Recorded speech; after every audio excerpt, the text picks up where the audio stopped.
published 6:19 Eastern Daylight Saving Time, the 15th of May 2018, updated 11:53 Eastern Daylight Saving Time, the 15th of May 2018. Chelsea may be emerging from yet another chaotic season, but an important anniversary has given fans a chance to relive one of the most iconic periods of the club's history.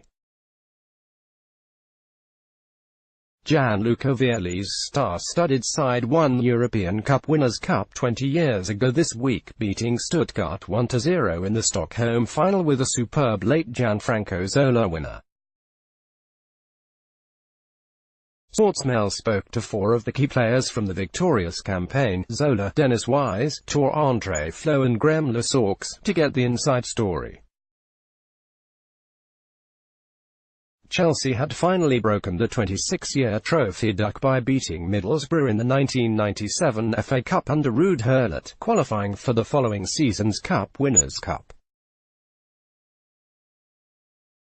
Dennis Wise had seen the club change massively since he became the record signing from Wimbledon in 1991, while Graham Lasaux arrived back at Stamford Bridge that summer after leaving for Blackburn Rovers in 1993. Gianfranco Zola was preparing for his first full season at the club after drawing up and down the country, and the FWA Player of the Year award, having signed from Parma the previous October.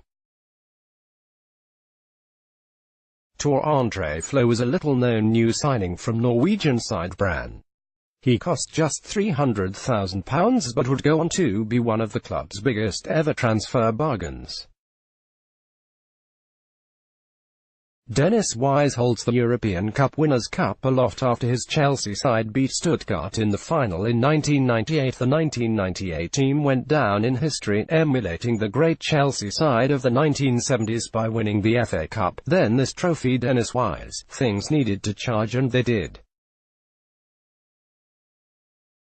After we won the FA Cup in 1997, we knew we could win more. We knew we were going to be close with the individuals we had. We were confident after that. It changed when Glenn Hoddle brought in Ruud Gullit and Mark Hughes. Suddenly you had proper top players coming into the club. When you're looking around the dressing room at those players, you start to believe, trust me. I turned up and did my thing, and I saw a lot of players come and go. The standard went up and up. September 18th Slovan Bratislava H 2-0 October 2nd Slovan Bratislava A 2-0 October 23rd Tromsø A 2-3 November 6th Tromsø H 7-1 March 5th Real Betis A 2-1 March 19th Real Betis H 3-1 April 2nd Vicenza A 0-1 April 16th Vicenza H 3-1 May 13th Stuttgart N 1-0 Tore-Andre Flo. To walk into the dressing room with those superstars was scary. When you're young, though, it's like an adventure. It's very exciting at the same time. I said to myself, I have to be at my best every session if I have any chance. The level was very good, but I felt it was possible to get in the team. First of all, I am a lot taller than Zola, Gianfranco Zola. I felt very proud. We knew we were building something. The team was getting better and better all the time. To achieve winning that cup was a special thing for all of us. We were a quality group of players. We had a lot of foreign players, but they were gelling very well with the English guys. Graham Lasaux: we had a really good togetherness and spirit, the Y football that Ruud had brought in.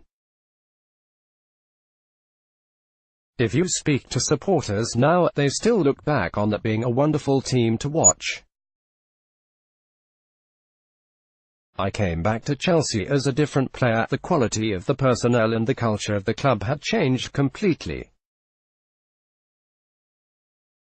It was a difficult decision to come back because it's not always a good idea to go somewhere you had history and baggage.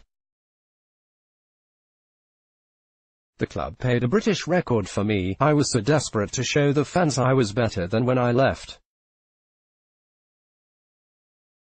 Tour-Andre Flo, who spoke exclusively to Sportsmail, played a key part in the run, here celebrating a goal against Real Betis. Hurlit's side easily dispatched Slovan Bratislava 4-0 in aggregate in the competition's first round and were promptly drawn against Tromsø in northern Norway. The pictures from the first leg in Scandinavia have to be seen to be believed. Chelsea, resplendent in the bright yellow away kit, played in a blizzard of snow as they went down 3-2, with Wise still in his trademark short sleeves. Gianluca Vialli got his side back in the tie with 2 late goals, guiding the orange ball through inches of snow on the pitch. Back home in London it was a different story. Playing on grass, Tromsø were beaten 7-1. Steve Clarke, Dennis Wise and Gianluca Vialli check out the snow-covered pitch in Tromsø before the second round. Frank Leboeuf, watched by Dan Petrescu and Roberto Di Matteo, throws a snowball in the Arctic conditions in Norway. Gianfranco Zola, Bernard Lambourd, Danny Hanville and Frank Leboeuf walking through the stadium before the match. Ruud Hurlit smiles as he points to the snow-covered pitch his side had to train on prior to the second round clash. Tromsø is actually a really cool place. It's very special and very, very far up north. Wise, horrible, wasn't it? Zola, we knew it was going to be cold, but not that cold. We started the game and it was okay, but by the end it was impossible. It was like playing in a park with your friends. We didn't play very well and luckily Vialli got a couple of goals to put us back in tie. Flo, I used to play for Tromsø. I knew what to expect. I warned them that any time of the year you can have weather like that. Tromsø is actually a really cool place. It's very special and very, very far up north. If it had been a clear day, we could have seen the northern lights. I remember Ruud Hurlit was shocked the game was going ahead. He was kicking the snow in frustration, hit something underneath and was jumping around in pain. Zola, complete with long sleeves and gloves, aims a volley as Chelsea fought through the blizzard. Gianluca Vialli, with Mark Hughes in support, guide the orange ball through the snow, scoring twice as his side lost 3-2. The game is halted as stewards try in vain to clear snow off the pitch, with Di Matteo and Zola watching on. Ruud broke his foot. He kicked what he thought was a ball covered in snow and it turned out to be a stone. Zola, Ruud broke his foot. He kicked what he thought was a ball covered in snow and it turned out to be a stone. He was so upset. I remember having a bit of a spat with one of the players out there after they won 3-2, and when he turned up for the second leg I went over and said, now we play on grass and we beat them 7-1. They were used to it out there, they knew what to do. They were making snowballs and putting the ball on top of it, then when I'd take a corner I'd take half the snow and it wouldn't go anywhere. We were lucky Luca was on form and got those 2 goals. I think even if they'd beaten us 3-0 we would have come back. They didn't have enough quality.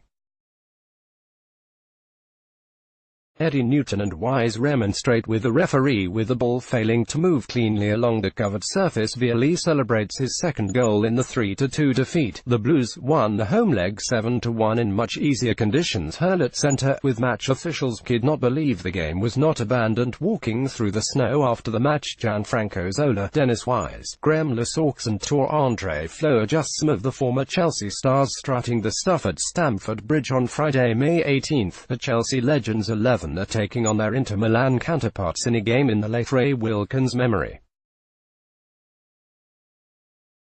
Tickets are selling fast but still available by clicking here. Chelsea shocking the football world by sacking a manager is nothing new. On February 12, 1998, with his side second in the Premier League, in the semi-final of the League Cup and quarter-final of the Cup Winners' Cup, Hurlit was sacked. Ken Bates and the rest of the Chelsea board decided to employ a third successive player manager and promote Italian striker Vialli to first-team boss. Zola: when it happens, you're never happy because the team wasn't performing as people expected. Vialli came in and it wasn't easy for him because he wasn't a coach, but considering everything he did very well. Flo: they were different as managers but they kept a good atmosphere in the dressing room. We did well under both of them. Luca came in and took it further. Lasaux: it was a difficult transition and a huge surprise to us. Luca went from being a teammate to being in the manager's office, and obviously he was still playing as well. We went on to be very successful, so clearly it didn't have a negative impact on the team. Chelsea hit headlines by sacking Ruud Gullit, left with new player manager Vialli winning the Coca-Cola Cup, with Vialli's managerial career getting off to a fantastic start by winning the Coca-Cola Cup, with another victorious final over Middlesbrough. Chelsea also started to seriously impress in Europe, overcoming a potentially tricky quarter-final tie against Real Betis 5-2 on aggregate, with Flo scoring twice away from home. The semi-final against Vicenza has gone down in Chelsea folklore. With the Blues 1-0 down from the first leg, the Italian side looked to have put the tie out of reach with an early away goal. Vialli's men battled back, however, in front of a rocking Stamford Bridge by scoring 3 goals, from Gustavo Poyet, a rare Zola header and a fantastic Marquinhos volley to put them in the final. It was the best ever atmosphere at Stamford Bridge. Lasaux: that was the best atmosphere ever at Stamford Bridge. We went down but then the performance was electric. The style and the crowd, the Vicenza fans were amazing as well. The European nights were always a little bit different. It was a classic comeback. There's lots of games I can't remember, but that one I will never forget. Graeme Lasaux, left, and Wise celebrate after the semi-final, which Lasaux believes was Stamford Bridge's loudest night. Wise: how that happened I still don't know, it happened so quickly. When they scored, the centre-forward put his finger to his lips to shush the crowd, and I remember going up to him and doing it when we scored the third. I'll never forget the save at the end from Ed De Goey. It was a tap-in, all 6'7" of Ed stretched out and he just skimmed the ball to take it away from that same striker. People forget about that. I remember cringing. He'd have come back and done the shush to me, wouldn't he? Zola: in the second half we were unbelievable. It was one of the most incredible moments, my goal to put us 2-1 up, but more than anything the third goal from Marquinhos was amazing. Everyone still remembers that. We were so happy, I can't describe. Chelsea came back against Vicenza from 2-0 down on aggregate to win 3-2, with the winner a trademark late Hughes volley. Hughes' goal sparked jubilant scenes at a raucous Stamford Bridge, with fans running on the pitch to hug their heroes, with their place at Stockholm's Rasunda Stadium booked against a Stuttgart side managed by Joachim Low. The fitness race was on for a number of players. Zola, Lasaux and Wise were all carrying injuries in the weeks leading up to the game. While Captain Wise managed to play, Lasaux was not so lucky. Zola, meanwhile, was upset to find out he'd only made the bench after working hard to get himself fit. Coming on for Flo on 71 minutes, he immediately latched onto a fantastic pass from Wise and unleashed a fantastic half volley into the roof of the net, going wild in celebration. Zola: I got injured 20 days before. I didn't think I was going to be able to play, so I was very lucky to make it. To score was a dream. The way I celebrated explained everything about what it meant to me. I wasn't very pleased not be starting. I always cared, so I was unhappy I wasn't playing. That's the way I reacted. I was very proud of that game. A few years before I played in the same final in Copenhagen and lost to Arsenal with Parma, so I was really looking forward to it. Zola scored the winner in a tense final against Stuttgart, moments after coming on from the bench for Flo. Zola, unhappy not to start the game, believes you could see the frustration pouring out of him after netting the winner. The little Italian starts to get mobbed by teammates, with Dennis Wise joking, "He scared a lot of children that night." Wise, "Me and Franco got injured and had to prove we were fit." Franco was so upset because he didn't play and I did, and you saw all his frustration come out when he came on and scored. He scared a lot of children that night. Franco came on for 20 minutes and won a car. I was devastated. Le Sox, every player has to go through injuries. You learn to cope with it, hide your disappointment and support the team. I had to do my bit as a senior player. Danny Hanville played left back in the final and I tried to help him and make him feel this was his opportunity. He played really well on the night, and that's being part of a squad. Flo, it was new to all of us. To play in European final was huge. We were relaxed, though. We'd just won the League Cup as well. We played well. We knew we had players to come on, and even though I was taken off I was so happy. I was delighted for Gianfranco to come on and score. Wise, the thing I'll always remember was the man of the match that night got a car. I'd had a good game and thought I stood a chance of getting it. Franco came on for 20 minutes and won the car. I was devastated. He'd only just come on and he won a car. Zola holds the trophy aloft with player manager and countryman Vialli, surrounded by the world's press. Wise, Zola and Flo, who all spoke to Sportsmail on the game, can't contain themselves after Chelsea win the trophy. Captain and manager show the delight for the camera after triumphing at the end of a testing campaign 20 years on from that historic night. The players have reunited as their Chelsea legends team to play an Inter Milan side at Stamford Bridge on Friday, May 18th. Everyone, teammates included, is expecting a certain Italian to roll back the clock. Flo, if Zola gets the ball, he'll find a good position, although I'm not sure it'll be quick enough. I know Zola will be very fit. Dennis Wise is looking good. Graham Le Sox trains quite a bit. I had 2 new hips a year and a half ago, so I need to put in some training. Le Sox, it's going to be fantastic. Everybody's really excited about it, but we have to make sure we put on a good show. There's talent and quality in the team. Still, Gianfranco is such an iconic player at the club. He'll be under pressure to play well. I'll load it all on him.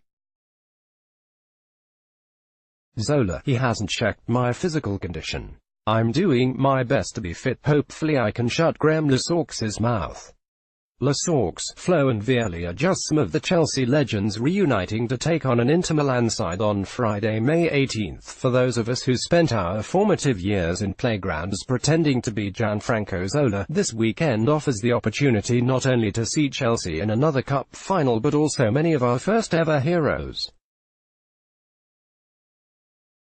The success following Abramovich's takeover has been unparalleled, but no side has quite captured my heart like the one in the mid to late 1990s. My earliest days going to Chelsea weren't the club's lowest ebb, but it's fair to say they weren't our best days either. The likes of Mick Harford and Neil Shipley aren't going to trouble the top of any greatest Chelsea player polls. Things began to change when Glenn Hoddle was appointed manager over the autumn of 1995. I remember vividly watching Chelsea play like I'd never seen, a transformation inspired by the signings of Ruud Gullit, Mark Hughes and Dan Petrescu.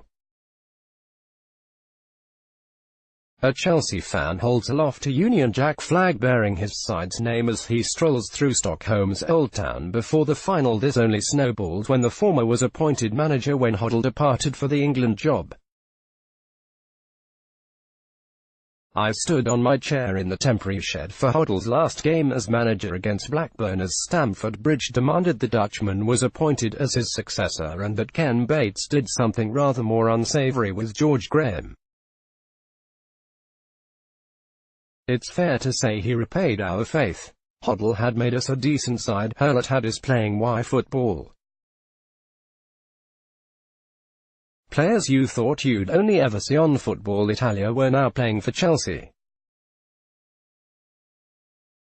Vialli had just won the Champions League with Juventus. Zola and Di Matteo has been in the Italian team at Euro 96. They were superstars, and yet they remained ours.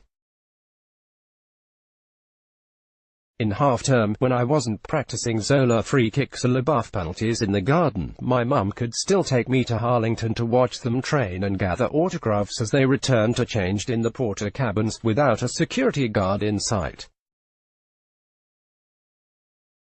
Chelsea fans who didn't make the trip swarm the Fulham Road after watching the side's victory in the surrounding pubs. Football was not the international business it is now, and Chelsea, and the players, still felt as though they belonged, in the main, to the people of South and West London. The three Italians cemented the place in our hearts in that season's FA Cup. Di Matteo famously in the final after 43 seconds, and Zola scored perhaps the best goal I've seen from anyone in Chelsea shirt in the semi-final against Wimbledon. The team that would follow it up the following season with a victory in Stockholm over Stuttgart to secure a Cup Winners' Cup and League Cup double and another FA Cup in 2000. The team of Vialli, Zola, Di Matteo, Wise and Petrescu. My favourite team. Hopefully, our name is on the cup this season, too. The final against Manchester United is an opportunity for Chelsea to win our 7th FA Cup in my lifetime, and I'm praying that we pull it out of the bag. But first we have one more opportunity to say thank you to the legends of the team that won the first, by Callum West. And what it was like to be in Stockholm. A lot of football fans can remember the first trip abroad with their club for many different reasons. A drubbing by Eastern Bloc team no one can pronounce, maybe, or being treated poorly by local police. Mine, however, was altogether different. Back in 1998, I set off to Stockholm as a 17-year-old to watch my team in our first European final for 27 years. That team is still my favorite to this day.